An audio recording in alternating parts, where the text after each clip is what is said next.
Kali ini saya mau nyapa dulu nih. Selamat pagi, Pak Rafki ya. Pagi. Pak Rafki, ini kalau Pak Rafki lagi buka Ya, YouTube juga, ini sudah live di YouTube di channel Dosen Grafis atau saya akan iya. kirimkan mana tahu Pak Rafki mau memberikan ini ya, link sama mahasiswa ya. Oh, oke. Siap, siap. Nah, bentar, saya mau mencarikannya dulu Pak Rafki. Nah, sembari saya cari juga Pak Rafki, Ya, gimana nih? Sebenarnya tanggal 26 April ini kan baru tahu nih, saya juga baru tahu ternyata ini hari kesiapsiagaan bencana. Gimana nih ya. sebenarnya nih? Apakah memang di kayak yang berhubungan sama kebencanaan seperti teknik sipil itu udah ya udah tahu lah atau memang ini Mm. juga baru diciptakan dari pemerintah kita? Untuk hari kesiapsiagaan bencana sebenarnya sudah berapa tahun jalan ini ya.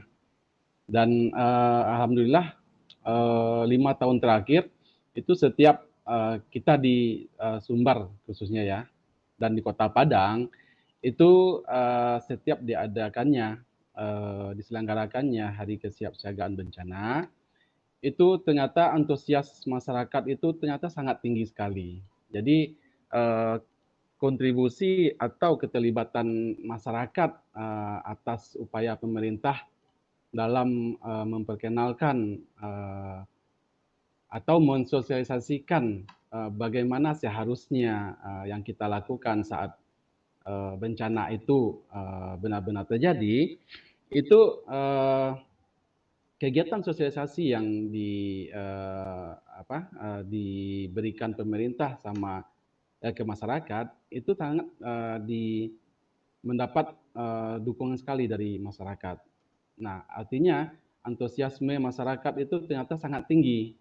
Nah, Hmm. penting sekali ini dilakukan dan harapannya memang pemerintah setiap tahun akan terus menggalakkan acara-acara tahunan Hari Kesiapsiagaan Bencana ini. Nah, khususnya kita di Padang itu sangat penting sekali karena kalau kita lihat posisi kita atau geografis wilayah kita itu ternyata sangat rentan dengan rawan dengan bencana. Bencana apa saja? Apalagi bencana gempa bumi dan ancaman tsunami dari bahaya ikutan dari gempa buminya sendiri. Begitu. Hmm. Berarti Jadi ini sebenarnya sudah lama dicanangkan ya. sudah lama. Ya. Kalau untuk ini Pak Rafki, apa namanya, antisipasi nih atau kesiapsiagaannya sendiri di Indonesia Mm-mm. itu sejauh apa? Karena kita lihat ya, kita lihat di Mm-mm. daerah Jepang atau yang memang Mm. rentan terhadap isu-isu kegempaan, tsunami dan bencana alam yang berhubungan sama bumi lah ya. Itu kan Mm-mm. sudah siap dari segi bangunan fisik rumah, dari segala Iya. macamnya. Kalau di Indonesia gimana nih Pak Raffi? Iya. Apakah walaupun sudah digalakkan tentang hari siaga bencana, tapi kesiapannya Mm. gimana nih? Sudah mendukung belum? Iya, ini yang sebenarnya jadi permasalahan kita. Jadi eh, kalau kita belajar dari Jepang, Jepang itu kan dari tahun 90-an itu kan sudah baik sekali pengetahuannya, upaya yang mereka lakukan untuk mengantisipasi bencana, bukan bukan apa ya, bukan eh, apa istilahnya eh, mengurangi dampak bencananya. Jadi upaya mengurangi dampak bencana itu sebenarnya Jepang Jepang sudah dari tahun 90-an sudah sangat menggalakkan sekali ya. Eh, karena dilihat karakter wilayahnya dengan Indonesia itu ibaratnya gambar ya. Gambar 11-12 dia. Eh, sehingga ketika dulu mereka mengenal istilah tsunami dan dampaknya sangat besar sekali, Jepang ternyata cepat sadarnya gitu ya. Jadi kalau kita boleh mengatakan Jepang itu sangat sensitif terhadap hal-hal yang mereka anggap baru gitu ya. Itu tidak kita ragukan lagi. Nah, itu sudah berlangsung dari tahun 1990-an dulu. Nah, di Indonesia kita baru bisa melakukan mitigasi atau penanggulangan bencana ini secara terstruktur, sistematis, dan secara berkesinambungan itu kan setelah kita mengalami gempa dan tsunami Aceh pada akhir 2004 tahun yang silam ya. Nah, baru setelah itu kita mulai sadar gitu, mulai sadar. Jadi pada tahun 2006 itu sudah mulai disusun segala hal yang diperlukan, mulai dari regulasi, kebijakan-kebijakan, undang-undang yang perlu diterbitkan. Nah, sehingga pada 2007 itu dikeluarkanlah Undang-Undang Nomor 24 tahun 2007 tentang penanggulangan bencana. Ya, sehingga di situ dibentuklah BNPB gitu ya, Badan Nasional Penanggulangan Bencana. Kemudian di daerah-daerah dibentuk BPBD untuk perwakilannya di daerah, ya, Badan Penanggulangan Bencana Daerah. Nah, kemudian sehingga mulai dari situ, mulai dari 2007 itu dan terlebih dikeluarkannya Undang-Undang Nomor 24 itu, baru kita lebih terarah gitu ya dalam penanggulangan bencana. Nah, hal yang sangat penting kita lakukan sebenarnya itu bukan dalam bagaimana pelaksanaan tindakan saat setelah bencananya terjadi, tapi hal yang sangat penting kita lakukan adalah mempersiapkan diri, mulai dari diri sendiri, keluarga, dan lingkungan sekitar kita. Bagaimana kita meningkatkan kapasitas kita atau kesiapsiagaan kita jika kemungkinan bencana itu benar-benar terjadi di dekat kita gitu. Nah, itu yang paling penting sekali, Teddy. Jadi itulah yang dilakukan sama negara Jepang. Jadi mereka jauh hari itu sebelum benar-benar bencana itu terjadi, mereka benar sudah siap, ya, sudah sangat siap sekali. Walaupun pada akhirnya memang kerugian itu juga tidak bisa dihindari ya, karena memang itu sudah tentu risiko yang ditimbulkan, tentu pasti ada kerugian, korban jiwa itu sudah pasti. Tapi yang jelas upaya atau persiapan yang kita lakukan itu insya Allah dampak yang ditimbulkan bisa dikurangi, diminimalisir, ditekan gitu ya. Nah, itu yang penting. Gitu. Jadi memang persiapan sebelum sebelum bencananya itu sebenarnya yang penting. Nah, kita kaitkan dengan Hari Kesiapsiagaan Bencana, itu adalah salah satu upaya yang bisa kita lakukan bagaimana meningkatkan kemampuan kita untuk kesiapsiagaan kita itu terhadap bencana. Nah, itu yang penting sekali. Hari Kesiapsiagaan Bencana ini perlu kita selenggarakan atau kita galakkan setiap tahunnya. Dan kita memang berharap sama pemerintah akan selalu seperti itu. Ya. Ini ada saya buka portal, tapi ini enggak portal Sumbar sih. Ini pemerintah Sukabumi ini, Pak Rafki nih. Nah, baru saya cari, ini kebetulan nih di hari kemarin nih, saya mulaikan ke penonton juga. Di sini dia memperingati Hari Kesiapsiagaan Bencana, Wali Kota harapkan pelatihan kesiapsiagaan bencana ini ditingkatkan, ya kan? Nah, ternyata di daerah, berarti di Sukabumi, mereka menyambut ini gitu ya, menyambut ini dengan membuatkan pelatihan seperti itu mungkin. Kalau yang saya tangkap di sini Pak Rafki. Nah, untuk kebetulan Pak Rafki dan saya kan memang keberadaannya di Sumatera nih. Tentu kalau saya baca-baca lagi, Sumatera ini memang sangat rentan juga terhadap bencana gempa dan tsunami, gitu kan Pak Rafki ya. harusnya pemerintah juga mengambil andil ini gitu. Hari ini hari kesiapsiagaan bencana tanggal bulan April ini, dan dibuatkan pelatihan khusus, entah itu dari segi si pertukangan bangunan atau pembuat bangunan, atau dari segi akademisi. Harusnya ada pelatihan-pelatihan seperti itu, Pak ya. Karena memang ini Pasti. seperti saya lah, bukan orang teknik sipil ya, nggak tahu sama sekali jika terjadi bencana.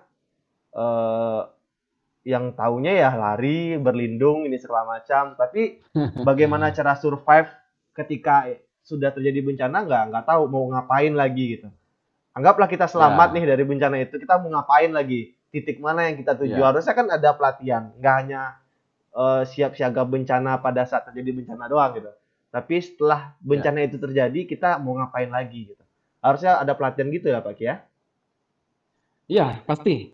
Itu jadi kita jangan berpikir bencana itu terjadi dulu, baru kita pikirkan upaya-upaya bagaimana ini setelah ini ya. Nah, jangan berpikir seperti itu. Jadi dalam mitigasi atau manajemen bencana itu tadi ada 3 tahapan ya, 3 tahapan yang harus kita tahu. Yang pertama itu tahap prabencananya, ya. Jadi tahap prabencana ini bisa berlangsung dalam jangka waktu yang lama, ya. Kemudian tahap saat bencananya itu terjadi. Nah, kemudian baru yang terakhir pasca bencananya. Jadi ada pra, saat, dan pasca. Nah, kalau kita tahu 3 tahapan ini, nah kita pasti bisa memikirkan strategi apa yang akan kita lakukan.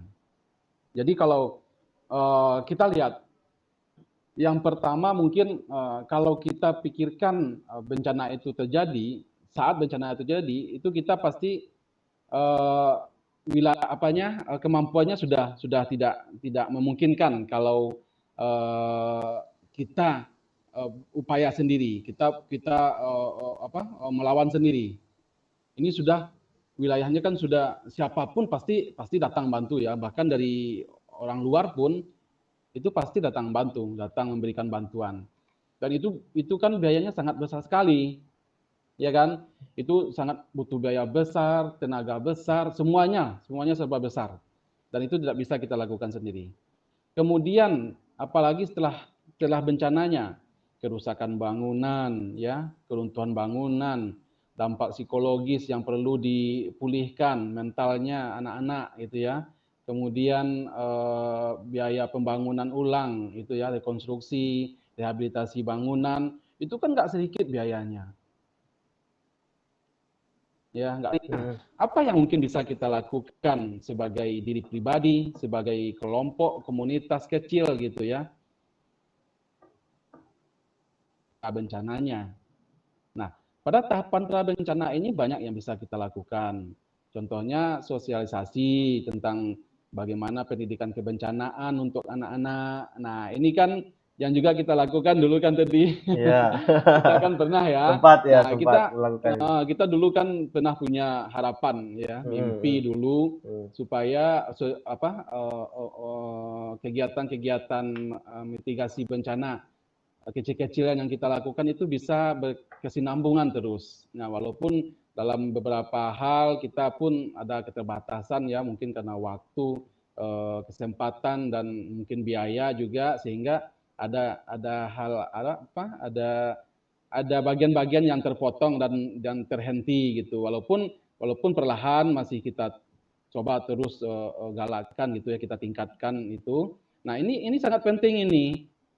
Ini sangat penting. Ya, tadi di bidang desain komunikasi, saya di bidang teknik sipil, itu sebenarnya bisa sangat bisa sekali dilakukan. Ya, sangat bisa sekali. Dulu saya berpikir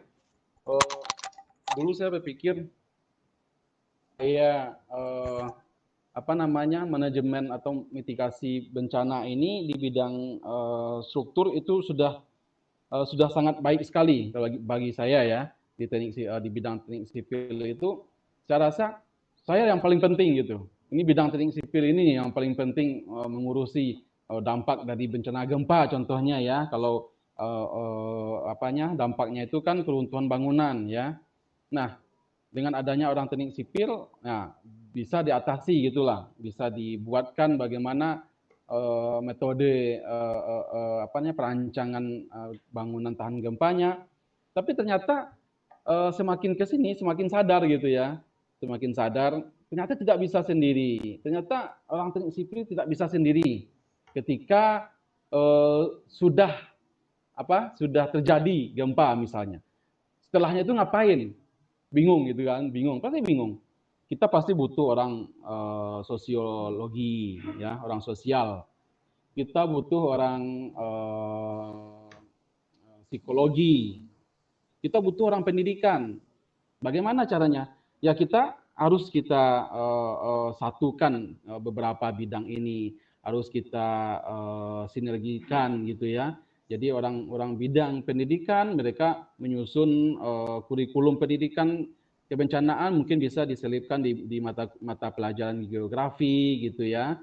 Kemudian di bidang psikologi apalagi pemulihan mental korban yang terdampak bencana itu ternyata sangat penting sekali gitu.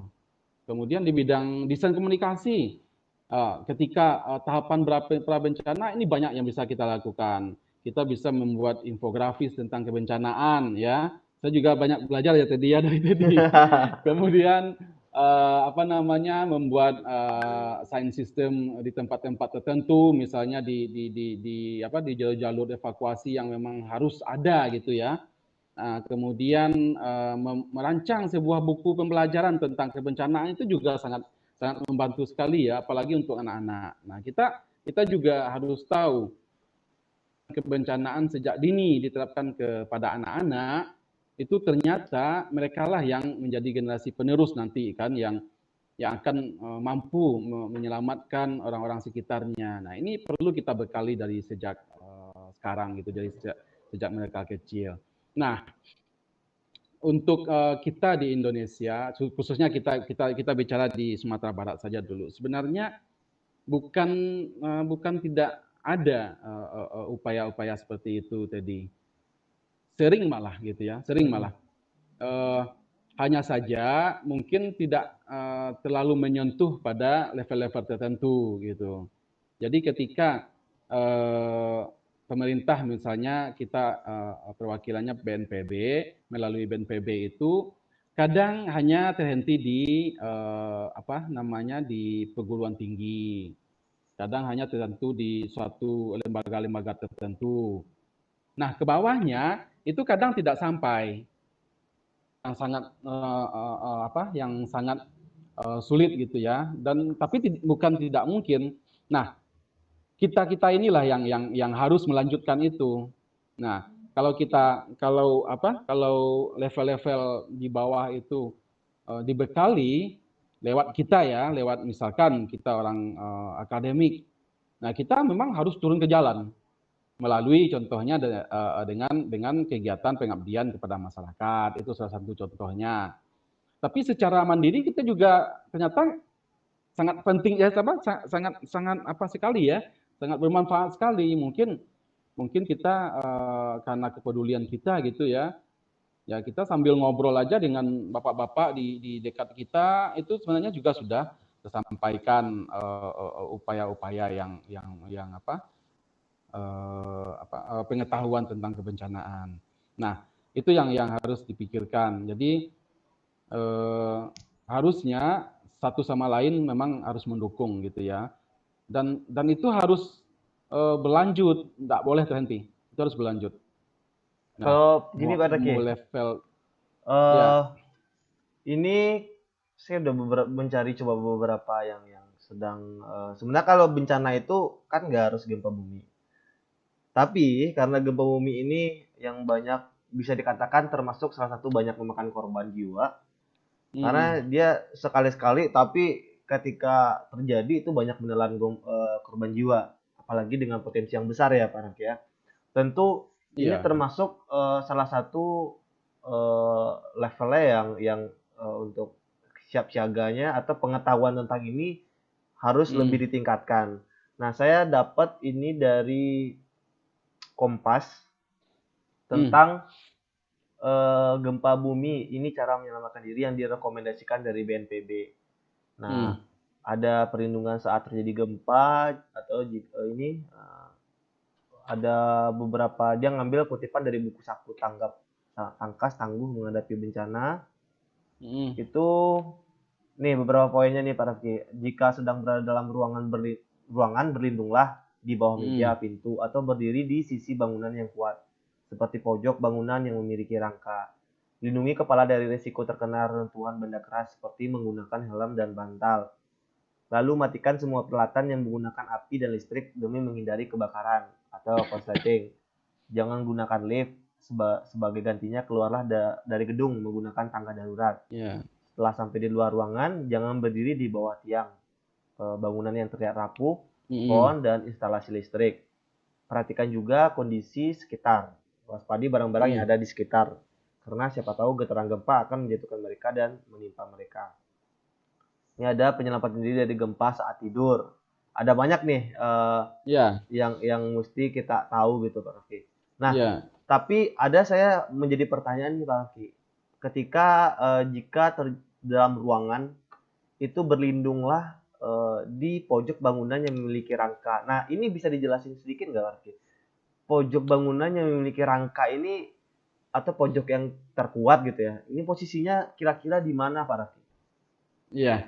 Eh, ini sudah apanya arahnya sudah ke teknikal lagi ya. Ya, ya, ya, Sudah ya. sudah ke teknik bangunannya Ya. ini. Karena saya Eh, pernah mengalami tahun 2009 di Kota Padang yang tentu banyak memakan korban jiwa sampai ada tugu gempanya di Padang, Pak Raffi. Saya mengalami eh, kegempaan seperti itu dan di lantai 2 dalam dalam rumah. hmm, Iya, satunya pola pikir ya bertahan atau enggak lari gitu. Enggak pernah ah, terpikir cari sudut mana yang paling kuat ini segala macam, enggak kepikiran karena enggak tahu. Nah, jadi kalau kita tahu sudut rumah yang paling kuat, mungkin kita berpikir nih, mana hmm, sih hmm. seperti apa sih rangka yang harus kita cari di dalam rumah yang ya minimal kita bisa menaruh meja dari sekarang gitu antisipasi. Iya, Jadi kita bisa sembunyi di bawah meja segala macam. Coba iya, saya masih masih belum tahu ini Pak Raffi. iya. Jadi kalau secara keilmuannya di bidang struktur, eh, rangka atau struktur rangka di bagian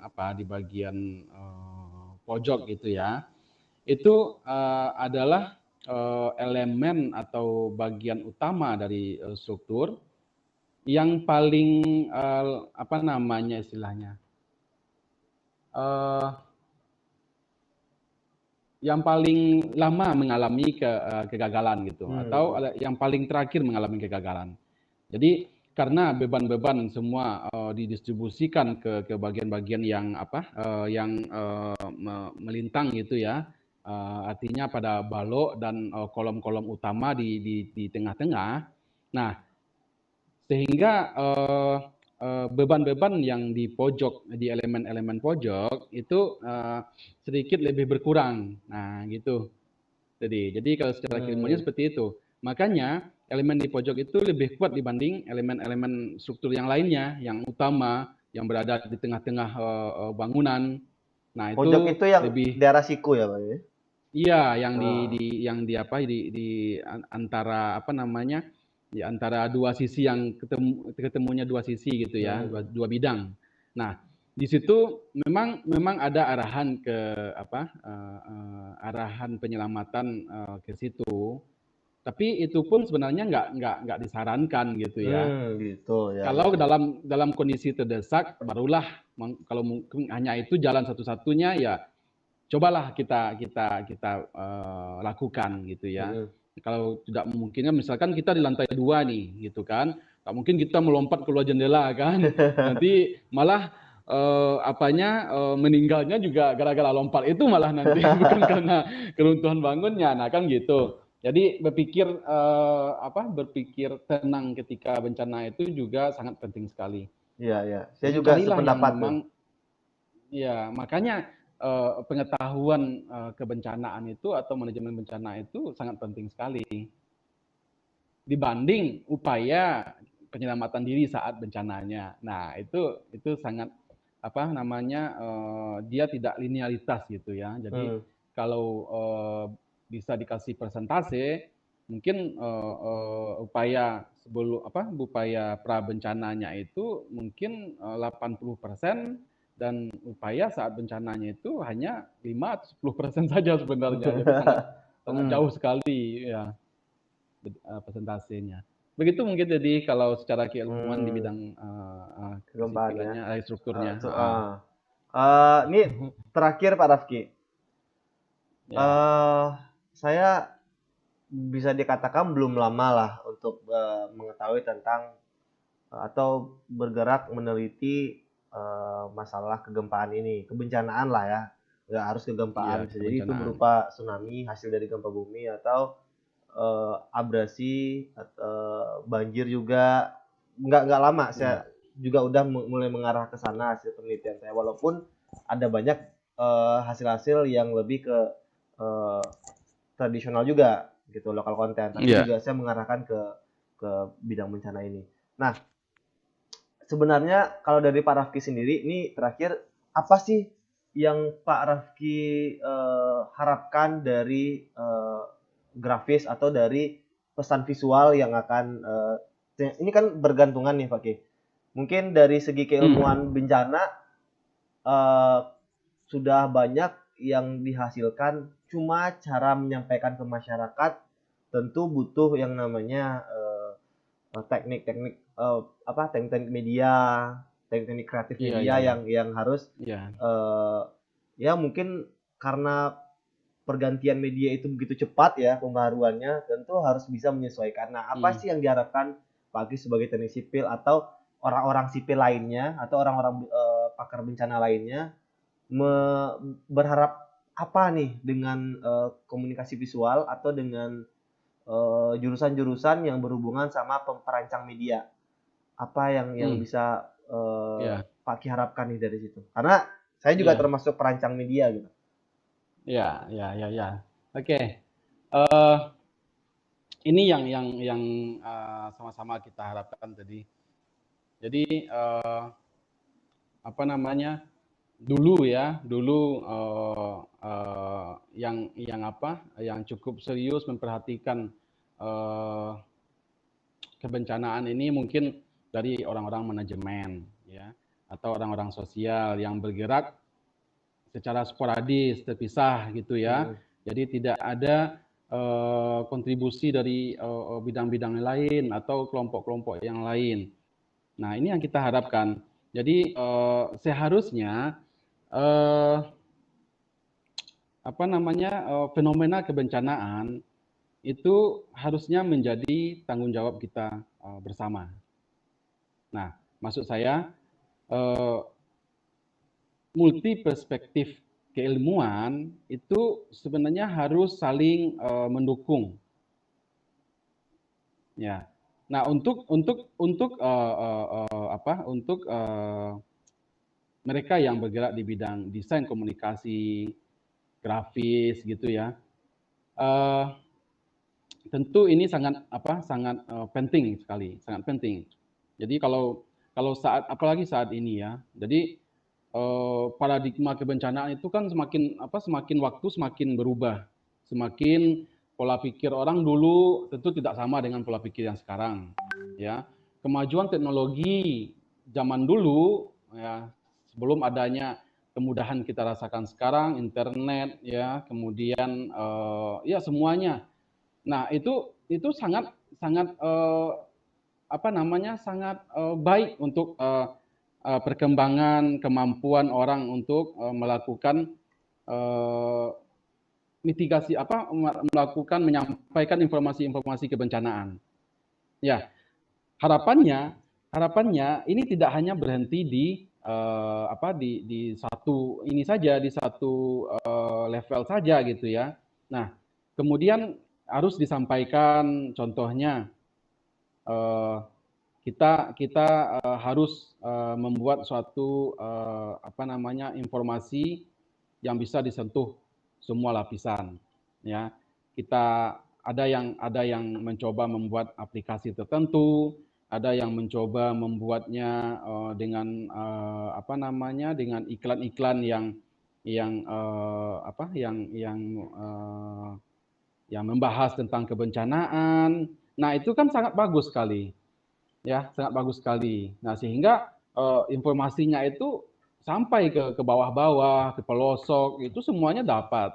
Nah, jadi orang paham kalau itu sudah sampai, orang pasti sudah paham.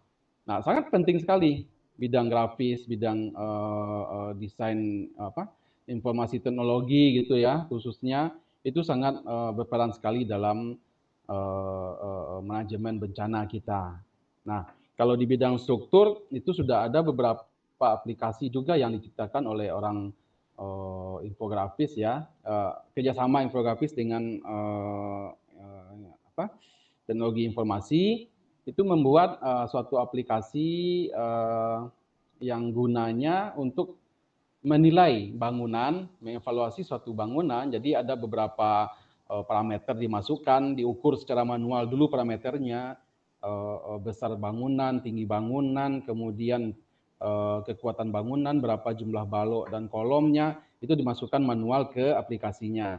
Nanti ketika diproses, itu akan keluar hasilnya, apakah bangunan ini sesuai standar aman gempa atau tidak. Nah, itu sudah ada aplikasinya yang sudah diapakan ke pemerintah, ya, yang sudah apakan hak ciptanya ke pemerintah. Nah, itu nanti tinggal diterapkan nanti. Nah, karena itu juga mahal gitu ya, makanya sekarang pemerintah masih memikirkan bagaimana caranya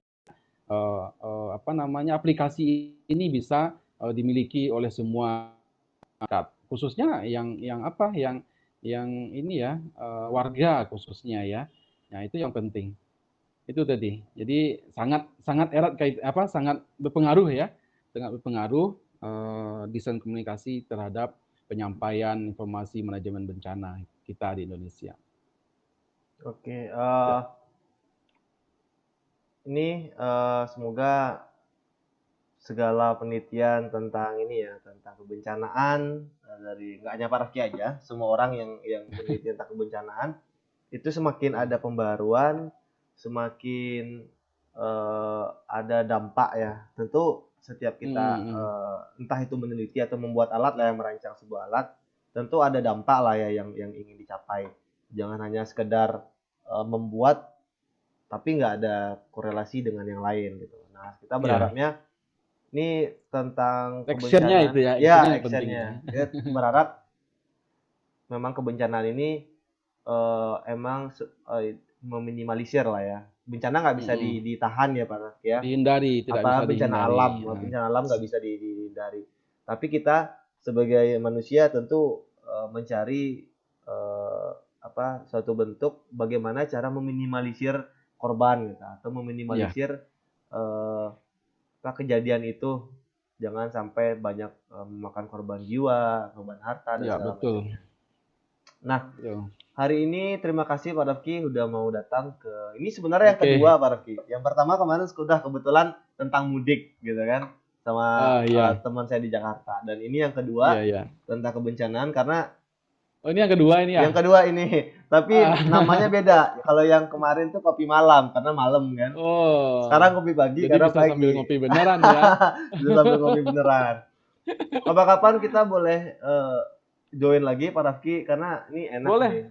Karena boleh terbatas. Jadi ini lebih enak kita kupas tentang masalah apa gitu lagi ya Pak Rafki ya. Siap. Makasih hari ini Pak Rafki, tentu sama-sama.